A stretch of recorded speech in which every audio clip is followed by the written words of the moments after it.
Was it wrong to ban Trump from Twitter? Exclusively, the person that made the decision said it was. Hello there, you 6.4 million awakening wonders. Thanks for joining us on this voyage to truth and freedom. The two must align and must connect. In order for us to be free, we have to tell the truth. Let's do it together. Tell the truth, shame the devil.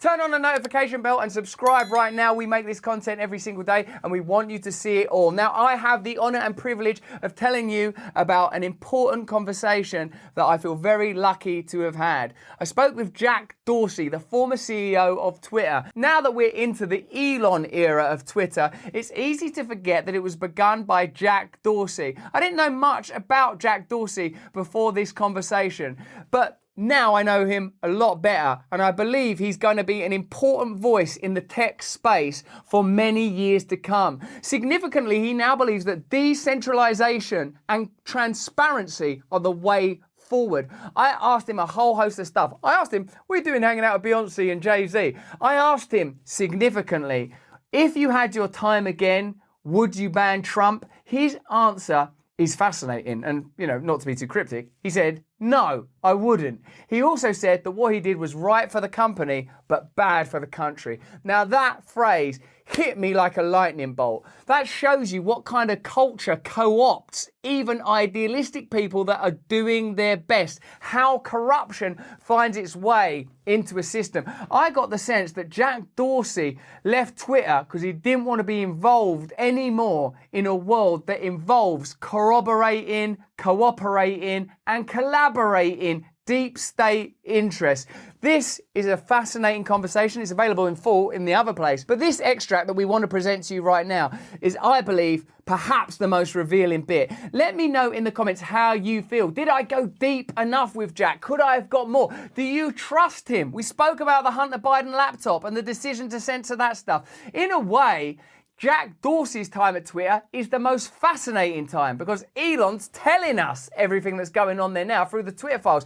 This is the period that the Twitter files pertains to. Let me know what you think in the comments. Stay with us to the end. It's a fantastic conversation. Did you indeed allow the US government to use Twitter to mislead the American people? I guess they're talking about the Hunter Biden laptop story and presumably the shutting down of debate around the coronavirus pandemic. I suppose, like, my personal observations was not just Twitter, all social media and certainly mainstream media censored information, in the words of your peer Mark Zuckerberg, were ultimately debatable or true. And I can't help but think in your endorsement for RFK is the revelation, and in what you've already said in this fascinating conversation, is an appetite for you to improve free speech, improve decentralized models of communication. So what do you think about at Chief 41's question? We have a lot of pretty out there people in our chat, thankfully. How do you feel about even that question, really? I welcome the question. I welcome the critique. It's the only way I'm going to learn. I mean, the simplest answer is on me. I wasn't paying enough attention. My focus was growing Twitter, and we were in an extreme deficit when I came back as CEO. And just to survive as a company, as a public company, as a service, we had to turn things around. So I had to focus my time on particular things. I do think we were a U.S. company. When you're a U.S. company incorporated in Delaware, bound by U.S. law, any inquiry, any push by the hosting government of your service, of your company, of how your employees get money to feed their families, feels strong. It feels like you have to act on it, and it's yet another one of those things that just puts pressure, including the threat of advertisers leaving, the threat of people leaving, the amount of times we saw RIP Twitter for policy changes we made, or functionality changes we made was immense. I think it was every 3 months we would read about how Twitter is dying because of something that we did.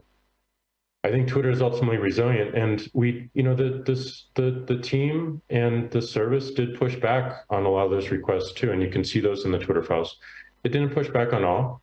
I was surprised. I didn't see all those emails that were coming into us. I didn't see all those requests. I wasn't aware of everything. I was surprised by the volume. I was not surprised that they were happening. There were significant mistakes we made, like the Hunter Biden laptop story. And the key issue there was blocking a publication and shutting down their account. I do believe we reversed that within 24 hours, but the New York Post continued to lock out their account because they didn't want to delete the tweet, and that was our policy, and we didn't change our policy. But I do believe the company had a capacity to admit its mistakes. I think we were fairly open, not as open as we could have been. And I don't believe anyone in the company was intending to mislead anyone. And, it was a company that felt really strongly about humanity. They may have different ideas from everyone else, but that's part of the problem, is we have this single point of failure. We have people in the company, whether that be me, whether that be engineers, whether that be policymakers within the company, who could inject bias into their decisions and into policy. And to me, the only way around that is to remove that element, put that policy into code itself so that everyone can actually see it if they want to do the work to understand it. But ultimately that is not owned by any one organization. That to me is the most critical learning that I had. And, I regret, not paying enough attention. And all I know to do now is to fix those mistakes so they can never happen again in that way, and hopefully in ways that we're not even talking about right now, especially with the rise of AI and all this new regulation around the world. It's critical that if we do want platforms around free speech, around free expression, that we look towards protocols that are not owned by companies, by governments, and have no single leaders. Oh, Jack, I mean, people like me.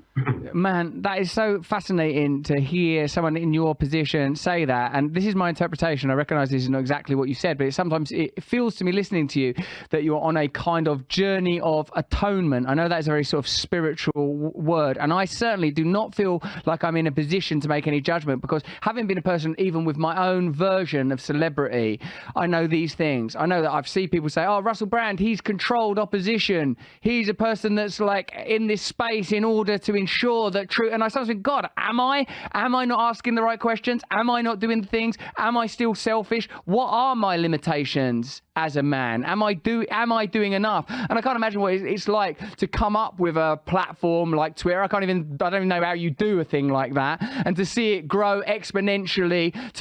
I can't imagine that even the greatest visionary on earth would say, oh, look, I've invented this thing. People can do micro blogs. What will happen here is the media will start using this. Celebrities will have unprecedented access to their audience. Then it will become politicized. Then it will become polarized. Then it will become commercialized and commodified. Then it will become a source of propaganda. Like, who's going to be able to preempt that when you're just like nerding out somewhere, like inventing something? It seems to me like a difficult thing to preempt. But when you find Twitter in this extraordinary position of being able to ban, I don't know if he was still president or former president, like Trump's ban, that's where we start to sense that privately owned entities have a power that supersedes political power. And I think what a lot of people said at the time was, ISIS are on there, but Trump isn't. What do you think led to that kind of decision? Because in a sense, you've already given us your answer. You don't think any one person should be in power. That's what I believe, because I think there's ideas that are right for me that other people want to live by. I want to raise my children in a way that other people wouldn't want to raise their children. Why would I spend the rest of my life arguing about that? Just like you raise your children how you want to, I'll raise my children how I want to. End. But what I'd like to sort of ask you is, how do you feel about where it got? Jack, it got so powerful that Trump could be kicked off of there, and it sort of, I think, contributed to that sense that, there's this new woke revolution. The Democrat Party are controlled by financial interests and are pretending that they care about people, but they don't. Trump's just a loudmouth version of everything else. And a lot of people on our platform absolutely love Donald Trump, but I agree with you. Decentralization, no individuals. We're all flawed, for God's sake. So how do you feel about that particular issue, if I may ask, sir? I feel bad about it. I feel bad that we had to take that action. It was a challenging time, and I do believe the company was working with its best efforts with the information it had.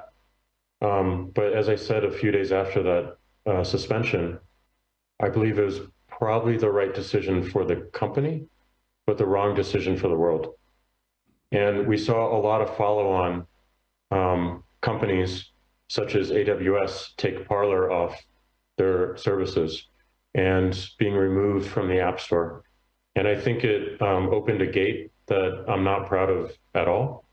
And, it was another one of those moments of, I don't think this can work this way. I don't want to do this. Independent of who this person was or anyone that we permanently suspended off the network, it felt wrong to me, and I was always searching for a different solution, but I just did not come up with a solution within that structure, and I could not figure it out. And I don't know, like personally, it was heartbreaking. All of these actions that we took, and actions that we didn't take as well. I grew up as a punk. I loved I loved punk music. I loved the ethos. I loved the hip hop ethos. I loved questioning the system. I didn't have a job, like a real job, until I was 29 years old. I was an independent contractor. I only worked on open source stuff, and I never wanted to be an entrepreneur. I never wanted to build a company. I never wanted to be a CEO. But it was the path to grow Twitter, and I had to learn what I had to learn.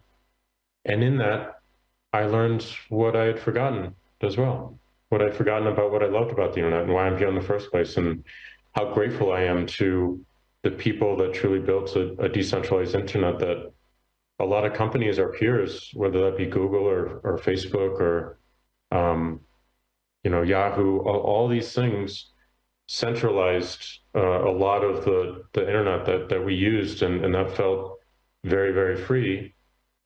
And now I think there's different answers, and I just want to spend the rest of my life making sure those different answers work. Elsewhere in the conversation, he talked about endorsing RFK, and we go deeper into the Twitter file stuff. That's all available in the other place. Now, tomorrow, we have got a fantastic and extremely special interview. Tucker Carlson will be with me live in the studio. If you want to join us live for that, there's a link in the description. Get your questions over. I'll ask Tucker what you want me to ask him, wherever you stand on the political spectrum. I want to make the most of this conversation with a person that seems to be the most important voice in independent media. Joe Rogan's got to be number one, but look at what Tucker Carlson's doing now. So let me know in the comments what you want me to ask.